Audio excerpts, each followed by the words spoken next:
오늘은 문화복지개론 14주차 1회차로서 아마 제가 본 강의로서는 마지막 시간이 될 겁니다. 그래서 오늘은 문화복지 전반적인 우리가 결산을 하는 그런 의미로서 문화복지 실천과 관련되는 빅 이슈 코리아에 관해서 설명을 드리겠습니다.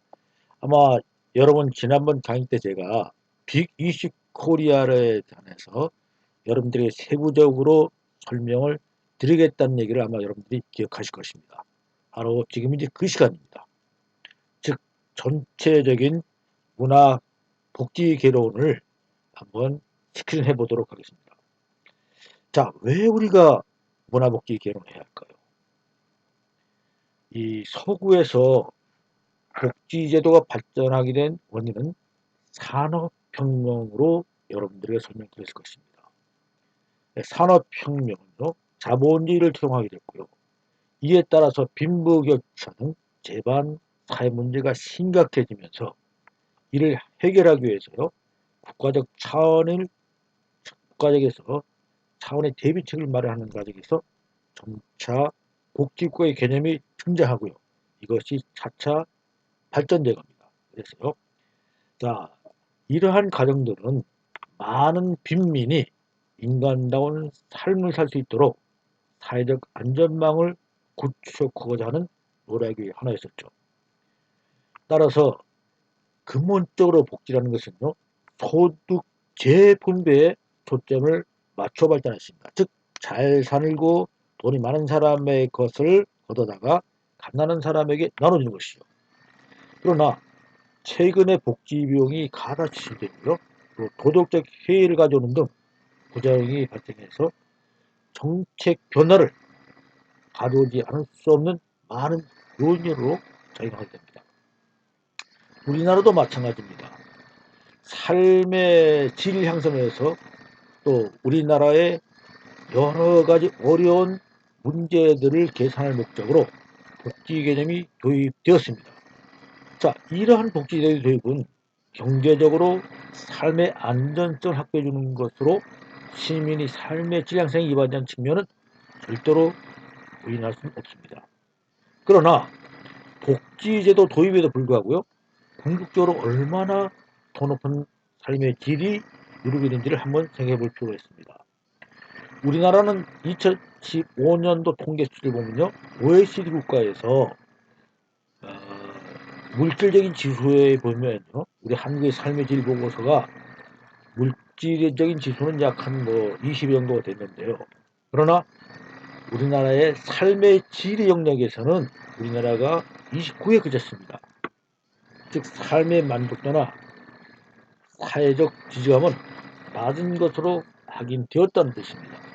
그래서 이러한 현상을 극복하기 위해서는요, 현행 우리 사회복지제도를 뛰어넘는 새로운 패러다임, 즉 우리가 복지를 지속할 수 있고 촘촘하고 보다 안전한 사회적 건물망 구축이 요청되고 있는 것입니다.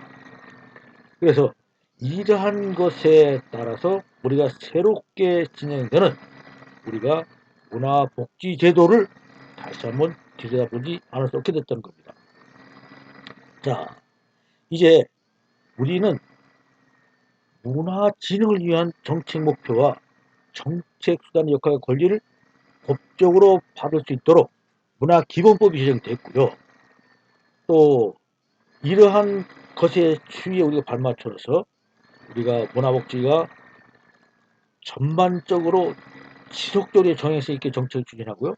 또 삶의 질까지 아우르는 개념으로 확장될 수 있다는 것을 의미하는 것으로서 문화복지가 그 중요성이 크다고 할 것입니다. 자, 오늘날 문화복지 개념을 우리가 오늘날 사회복지 개념을 논할 때는 여전히 기존의 물질적, 경제적 측면을 강조하는 경향이 많이 있죠. 이러한 일방적인 시혜의 성격의 복지로는요, 인간다운 삶을 지향하는 진정한 의미의 복지 실현이 이루어지기 어렵습니다. 따라서 복지 대상자인 수혜자에게 주체성을 부여해서요, 정신적, 문화적 욕구가 충족이 조화되는 진정한 삶의 질 상사라는 적극적 개념인 문화복지로 확장할 필요가 생긴 것입니다.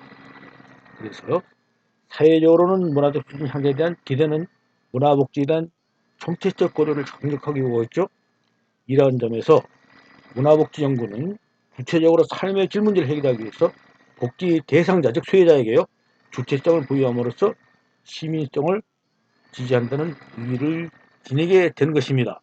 자, 그래서 지금까지 우리는 문화복지가 학문적으로 형성되기보다는요 정책적인 사목적 수신되어밖에 풍성한 논의나 개념 설정 및 사례 개발 등 같은 아직도 체계적으로 이루어지지 못하고 있습니다. 그런 이유에서요 우리가 이 문화복지 교육을 통해서 또 문화복지에 대한 충분한 논의를 통해서 학문적인 근거도 제공하고요 문화복지 실천을 확산시키게 하기 위해서 우리가 이것을 공부한 것입니다. 그래서 그러면 문화복지를 어떠한 것으로 설명될 수 있고 그 실천은 무엇인가를 갖다가 설명드릴 수 있는 것이 바로 빅 이슈 코리아를 저는 대표적인 사업으로 보고 있습니다.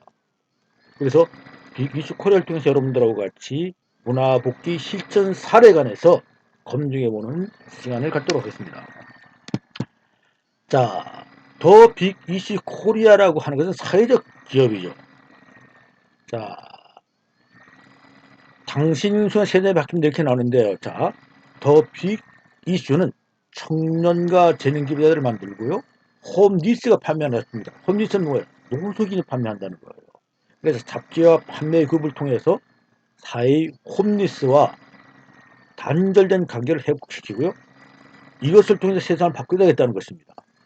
그래서 거리 천사들은 바로 홈리스를 얘기하는 것이죠. 그래서 1997년 11월 IMF가 나서요. 우리나라에 많은 노숙인들이 생겼죠.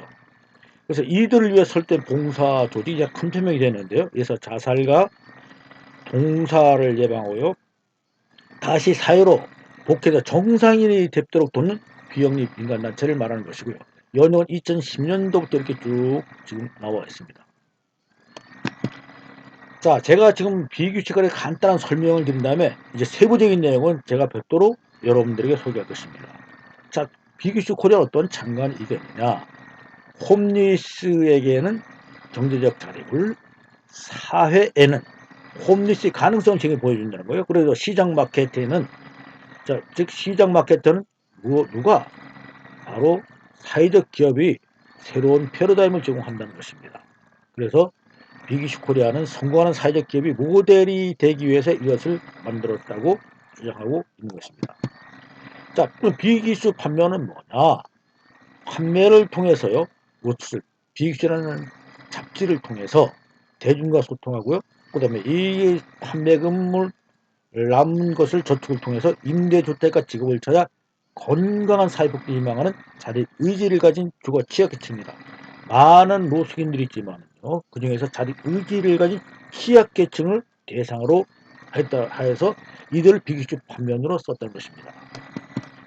자, 그리고 판매 시스템에 보세요. 판매는 여기까지 행동수칙이 있습니다. 자, 이 프로그램에 대해서는요. 판매에 대한 프로그램은 제가 별도로 설명드리겠고요. 비기슈의 판매는 여기까지 행동수칙이 있는데 배정받은 장소에만 판매합니다. 그리고 빅이슈 아이디 카드와 복잡한 착용 판매합니다. 이렇게 카드를 갖다가 목에 걸고 하는 겁니다. 그리고 빅판으로 일하는 동안 미소를 지으며 당당히 고개를 든다. 술을 마시고 빅이슈를 판매하지 않는다. 흡연 중 담배를 피우면서 판매하지 않는다. 판매 중 시민들이 통행을 방해하지 않도록 자리를 잡는다. 그리고 우리 이웃의 길거리 노동상을 다투지 않는다. 그리고 빅판으로 활동하는 동안에 빅이슈만 판매, 다른 거 판매하는 겁니다. 뭐 다른 껌이나 이런 거 판매하면 안 되죠. 긴급상은 반드시 빅이슈로 연락한다.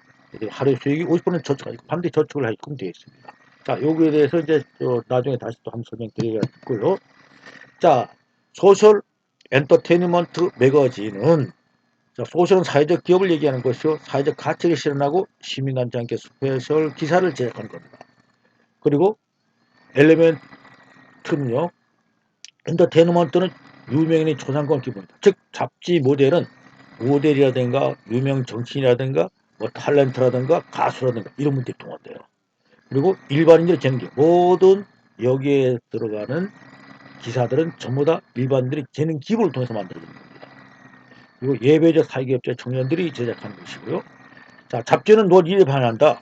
이게 순간지라는 것이죠. 그 다음에 각 호는 2만 부를 발행하는데요. 이 중에서 1만 부 이상 판매하는 겁니다. 그리고 AB협회에 등록되도록 것이고요. 자, 2만 부 원리에 50개소, 판매 50개소입니다. 서울과 대전에 있습니다. 대전은 이연이 누리는 저희가 거기 있죠. 거기하고 대전역에는 팔고, 서울에 여기도 있죠. 자, 아까 돈 주고 파는 것은 1만 부, 유가부수가 무가부수는 5천 부 이상이 된다고 그랬고요. 광고 효과 이렇게 나타나시는 겁니다. 자, 언론 보도 시장 중에 쭉 많이 있는데요. 언론 시도는 계속 나고 있어요. 자, 요것은 여러분들이 언제라도 볼 수 있는 것이니까 언론 보도는 이렇게 볼 수 있더라고요. 자, 더 빅 이슈 코리아에 관해서 제가 세부적으로 조금 말씀을 드리도록 하겠습니다.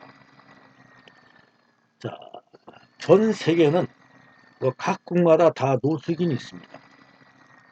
자, 노숙인은 어떤 사람들이냐? 이제 인생에 있어서 쓴맛 단맛을 다 보고 마지막으로 가는 것이죠. 그럼 어디로 가느냐? 마지막으로 가는 것이 이제 집을 떠나서, 집이 없으니까요, 노숙인이 되어서 어떤 공원이라든가 각종 엽전이라든가 어떤 시장이라든가 이런 곳에 머물게 됩니다. 자, 이들은 수익이 없어요. 일을 하지 않지요. 또 각종 생활 환경에 돈이 없으니까 이들 생활이 그저 죽지 못해 사는 것이죠. 그러나 이들은 모든 노숙인은 어떠한 조직인가에 들어가서 일부 수당을 갖다가 받고 이 수당을 통해서 살아갈 수가 있습니다. 이들은 우선 제일 먼저 희망이 없다는 것이고요. 이들은 무의도식하면서 돈이 조금이라도 생기면 그것도 술 사 먹죠. 또 패거리 싸움을 하고 또 때로는 눈살을 찌푸리는 그런 많은 행위들을 합니다.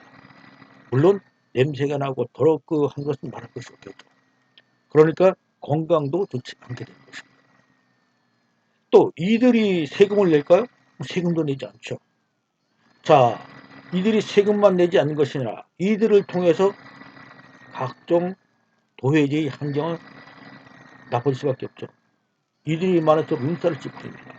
이들은 우범을 갖다 범할 수 있는 그런 대로 발을 디디기가 쉬워지는 것입니다. 굉장히 골칫거리죠. 네, 제가 여러분들한테 한번 문제를 내보겠습니다. 자, 우리 학생들 한 사람 한 사람이 보건복지부 장관이라고 합시다. 여러분들은 지금 보건복지부 장관이 되었습니다. 자, 노숙인들에 대해서 어떻게 이들을 정상으로 끌어올 수 있는지를 한번 여러분 대안을 제시해 보세요. 대안을 제시할 수 있습니까? 먹을 것을 많이 준다. 주면 뭐 합니까? 또 계속적으로 돈이 많이 들어가는데 그렇게 할 수가 없죠. 이들의 일거리를 주면 됩니까? 여러분, 노숙인들은 잘 일하려고 들지 않고요. 어느 직장에서 어느 누가 노숙인을 갖다가 직장인으로 쓰려고 할까요? 안 씁니다. 그러면 이들에 대해서 자, 우리 보건복지부 하는 것이 아니에요. 누가 자선단체라든가 종교단체 등에서 하는 행위는 이제 이들에게 무료급식을 하루에 한 끼 정도 준다든가요. 또 이들에게 필요한 간식 정도를 제공하는 것, 이거 외에는 딴 게 더 있을까요? 그다음에 겨울에는 추워서 동사하기가 쉽죠. 그래서 이들에게 합숙 장소를 제공하죠.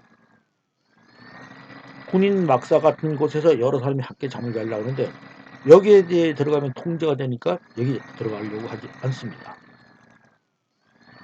이게 통제도 안 되는 거예요. 굉장히 문제가 되는 겁니다. 보건복지부 장관으로서 여러분 누구도 답을 낼 수 없을 것입니다.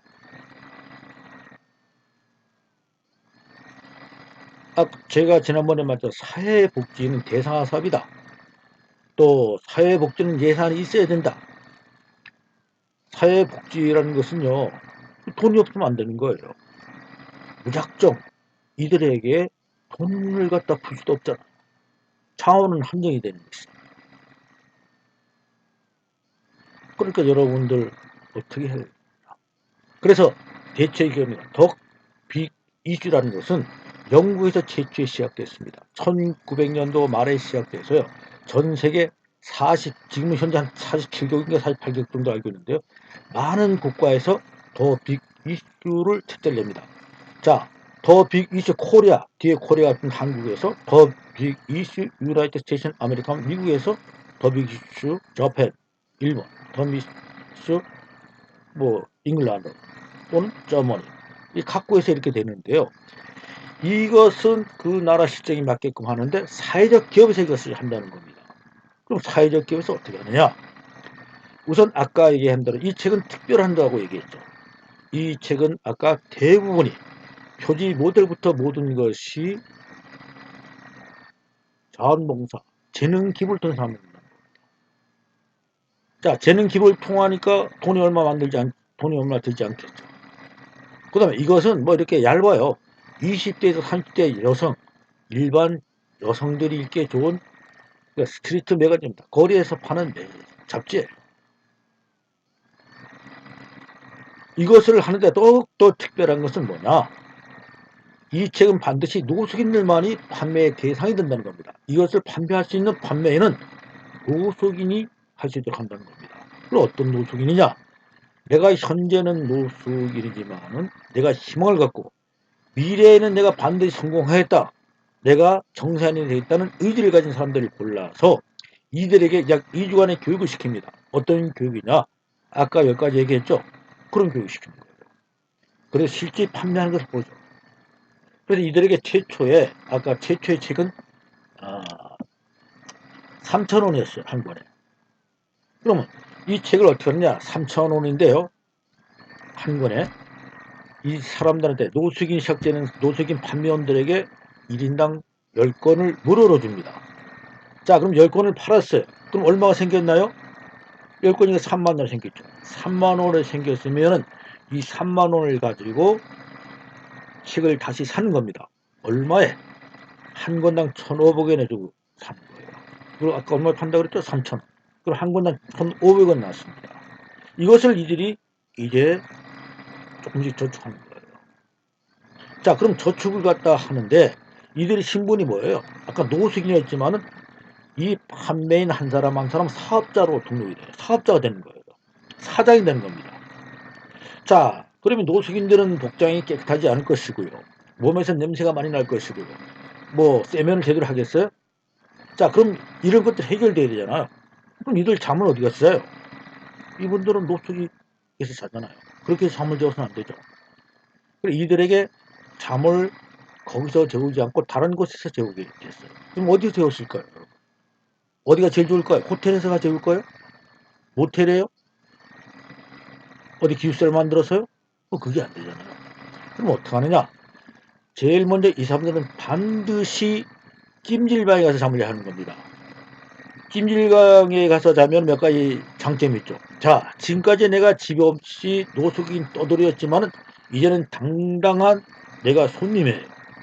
사업자로서 손님 되는 겁니다. 당당한 돈을 치르고 내가 몸을 씻는 것이에요. 그리고 찜질방에 가면 내 몸을 깨끗이 간수할 수 있잖아요. 건강관리 잘 할 수 있고. 그래서 찜질방에서 자고 반드시 영수증을 제출할 수 있도록 하는 겁니다. 자, 그럼 찜질방에서 자다가 이분들이 돈을 어느 정도 모아지면은 이것을 가지고 다음 단계는 고시텔로 가는 겁니다. 고시텔에서 돈이 모아지면은 또 이들이 가는 것이 월세에서 전세로 가게 되는 그 가는 것인데 이분이 어느 정도 돈이 모아지면은 정부에서는 이들에게 임대주택을 주는 거예요. 임대주택은 한 2천만 원 정도 조금 더 플러스가 될 텐데요. 이분들에게 임대주택권을 주면 이분들이 계약금 정도만 있으면 나머지는 이것을 담보로 해서 돈을 받아서 들어갈 수 있는 겁니다. 이들이 제일 필요한 것이 뭐예요? 집이에요. 이들이 자가용을 갖는다는 것이 아니에요. 이 집이 필요한 게 집을 그렇게 하는 겁니다. 그래서 이들에게 2년 기회를 주고요. 한 번 정도 더 1년 정도 연장할 수가 있어요. 그래서 이들이 정상화되는 겁니다. 근데 지금은 조금 바뀌었어요. 어떻게 바뀌었느냐? 지금은 건당 5,000원입니다. 자, 건당 5,000원인데 5,000원을 최초에 10권 주는 건 똑같아요. 그럼 5만원이 생겼겠죠. 그리고 한 권당 2,500원의 돈을 주고 사는 겁니다. 그러면 권당 2,500원 남면서 가는데 조금 바뀌었어요. 이게 정부에서도 미안해지는 거예요. 그래서 노숙인 판매에 등록되면은 정부에서는 한 달치 고시텔비를 내주는 거예요. 그럼 한 달치는 고시텔에서 살면서 이분이 열심히 돈을 모아서 2달째부터 5달째, 즉 6개월간을 고시텔에서 살게 되는 겁니다. 이 기간을 잘 거쳐서 고시텔에서 생활하게 되면 6개월을 마친 자에게 정부에서는 임대주택권을 준 겁니다. 굉장히 단축됐죠. 그래서 이분들이 정상이 되는 겁니다. 자, 한번 보세요. 자, 노숙인으로 있는 이 사람들이 어떠하는지 한번 보시자고요. 자, 이분들 세금을 냈나요? 세금 안 냈죠. 외려 어느 단체에 소속돼서 무엇을 받았다고? 수당을 받고 있었어요. 일을 했나요? 일을 안 했죠. 당연히 돈을 못 벌죠. 자, 이분들이 도시 미관을 해쳤습니까? 도시를 막 밝겠습니까? 도시 미관을 많이 해쳤죠. 정말로 어이없는 일을 한 거예요. 이분들이 있는 곳에 다 난장판이었어요. 이분들이 있으면 많은 사람들이 냄새를 나서 코를 막고가거나 눈살을 찌푸릴 수밖에 없었어요. 이분들은 자기네들끼리 싸움도 많이 하잖아요. 자, 이분들이 있으면 건물 관리 같은 것도 어려지잖아요. 많은 것이 어려운데 이것이 해결됐죠. 한번 다시 돌아가 봅니다. 사회복지로 해서 어떻게 이 노숙자들 갖다 해결할 수 있겠어요? 절대로 있을 수 없어요. 할 수가 없어요. 바로 문화로 복지를 입힌 겁니다. 자, 사회복지가 아니라 문화에 복지를 입힌 문화복지라는 거 어떻습니까? 돈 들어가겠어요? 자, 사회적 기업 돈 많이 들어갔나요? 아닙니다. 사회적 기업 돈 벌었어요. 자, 그러면 우리 행정기관 돈 뭐 뺏겼나요? 아니죠. 지금까지는 세금을 하나도 못 받는 세금을 받죠. 얼마나 좋아졌어요. 국가 수익이 늘어났죠. 환경이 깨끗해졌죠. 자, 여기서 손해난 사람 누구며? 자, 노숙자 손해난 게 있나요? 없어요. 누구 하나 손해난 거 없습니다. 어느 단체 하나 손해난 것이 없어요. 모두가 윈윈한 것입니다. 문화복지는 이렇듯 일반적인 시혜를 통해서 누구는 주고 누구는 플러스 누구는 마이너스가 아니라 전부 다 플러스예요. 이것이 문화복지라는 겁니다. 여러분, 이것뿐만 아니라 지방에는 많은 지역 문화축제가 있잖아요. 예컨대 양구의 산천어 축제 같은 거 있잖아요. 양구의 산천어 축제는 뭡니까? 자, 문화라는 것을 가지고 축제를 통해서 많은 자금을 걷어들여서 이것을 복제하려는 겁니다. 이 문화복제야 이것도. 자, 산천어 축제라는데 많은 사람들이 기쁨을 줬죠. 모두에게 웃음을 줬어요. 모두가 즐길 수 있었어요. 손해난 사람이 있을까요? 내가 산천어 축제에 대해서는 또 여러분들한테 세부적으로 그 과정을 설명드리고요. 어떠한 장단점이 있었고 왜서 문화복지를 설명드릴 기회가 있었는데 있을 것이에요. 문화복지는 여러분 그런 것입니다. 모두에게 희망을 주잖아요. 잔잔한 미술을 번지게 하잖아요. 누구도 손해난 사람이 없는 겁니다. 여러분, 문화복지가 왜 해야 되는지를 여러분 아시죠? 크거나 작거나 개인에게도 문화복지가 필요한 것이고요. 가정에도 문화복지가 필요한 것이고요. 사회에도 문화복지가 필요한 것이고요. 지역에도 나아가서 국가에도 문화복지가 필요한 것입니다. 이제 아까 얘기했죠. 사회복지가 지금까지 과정 거쳐서 기한 바도 크지만 이제 새로운 패러다임의 복지가 필요하다고 얘기했습니다. 문화복지는요. 이것이 우리 대한민국이 개발도상국에서 중지국까지 와서 중지국부터 중지 계속을 했는데 이 문화복지를 통해서 우리 대한민국은 선진국가로 발돋움하게 될 수 있는 그러한 동력이 되는 것입니다. 이 동력은 동력으로만 끝나는 것이 아니라 대한민국 이상을 높일 뿐 아니라 대한민국 이상을 넘어서 이것이 전 세계에 문화복지라는 것이 앞으로 주어 나갔을 거예요. 우리 새마을운동이 지금 개발도상국에 나가서 팔리고 있듯이 이것이 교육이 되듯이 이제 문화복지는 중지국이나 선진국에 나가서 그들을 교육시키는 자리명할 것이다. 새마을운동은 고유명사입니다. 어느 세계에서도 새마을운동이라고 그래요. 이제 문화복지도 아직 우리 한국 같은 문화복지가 나온 데가 없어요. 문화복지도 고유명사가 돼야 되겠죠. 컬처 웰페어가 아닙니다. 문화복지로 들어가는 겁니다. 한국산이라고 그랬잖아요. 문화복지. 어느 나라에서도 아직까지 문화복지라는 개념을 발전시키거나 만들어낸 것이 없어요. 오직 유일한 한국에서 우리 특히 문화복지 융합학과 우리 학과가 처음 생긴 겁니다. 또 문화복지는요. 문화복지와 교육이 융합입니다. 이제 이것에 대해서 내 차차 이제 교육시키면서요. 여러분들이 앞으로 문화복지에 대한 많은 교육을 받게 될 텐데요. 여러분들이 자부심을 가져도 됩니다. 분명히 앞으로 문화복지는 우리 한국을 갖다가 발전시키는 원동력으로서 또 우리 대한민국을 갖다가 선진국으로 만드는 동력으로서 반드시 기여할 것입니다. 그래서 여러분들 이제 제가 이번 여러분들에게 강의할 것은 다 끝났어요. 이제 이번 주 이것을 듣고 그 다음 주에는 여러분들 우리 휴강 때 내가 만들어 띄워놨던 것을 여러분 그거 듣게 되는데요. 이제 그 다음 주에 여러분 시험을 보게 되겠죠.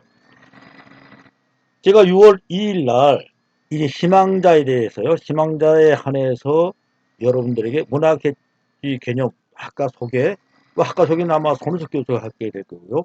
또 제가 문화복지에 관한 개념에 대해서 또 우리 여러분들이 앞으로 지금 시험을 보는데 이 시험 보는 방법에 대해서 설명을 드릴 겁니다. 하여튼 여러분들 좋은 결과 있기를 바라겠고요. 여러분 한 학기 동안 정말로 수고 많으셨어요. 정말 진심으로 여러분한테 감사드립니다. 자, 우리 문화복지융합학과 모든 학생들 참으로 멋집니다. 훌륭하고요. 제가 여러분들께 깊은 감사를 드립니다. 한 학기 동안 수고 많으셨습니다. 감사합니다.